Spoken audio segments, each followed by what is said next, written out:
அடே மங்கம்மா, மங்கம்மா என்ன பண்ணுது வீட்டிலே? என்ன எங்கேயோ கேட்ட குரலாக இருக்குதே. அடடடட சேட்ஜி, வாங்க வாங்க வாங்க. என்ன இந்த பக்கம்? ஏன் ஏன் நீங்கள் கேட்க மாட்டேங்குதோ? நான் ஃபோன் பண்ணி நீங்கள் எடுக்கல, நான் ஏன் இவ்வளோ தூரம் வருது? இல்லை சேட்ஜி, எனக்கு எந்த ஃபோனும் வரலையே. ஃபோனை ஆன் பண்ணி வை, சுவிட்ச் ஆஃபில் வச்சிருக்கியே.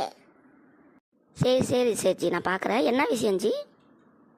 கடனை வாங்கி 6 மாதம் ஆகுது, அதுக்கு வட்டியும் கட்டல, அசலும் தரல. என்னதான் நினச்சிட்டு இருக்க நீ? நானும் தான் உன்கிட்ட கடன் கேட்டேன், 6 மாதம் கழிச்சு தரேன். அதுக்கு நான் அட்ஜஸ்ட் பண்ணலையா? சேட்ஜி, பையன் வெளிநாட்டிலேருந்து இன்னும் பணம் அனுப்பலை. வந்தோடனே உங்களுக்கு கொடுத்துட்றேன். இங்கே பாரு, ஒழுங்காக பணம் வரலன்னா இந்த வீட்டை ஜப்தி பண்ணிடுவேன் நான். தாராளமாக பண்ணிக்கோங்க சேட்ஜி. ஏன்னா இது என் வீடே கிடையாது, நானே வாடகை வீட்டில் இருக்கேன்.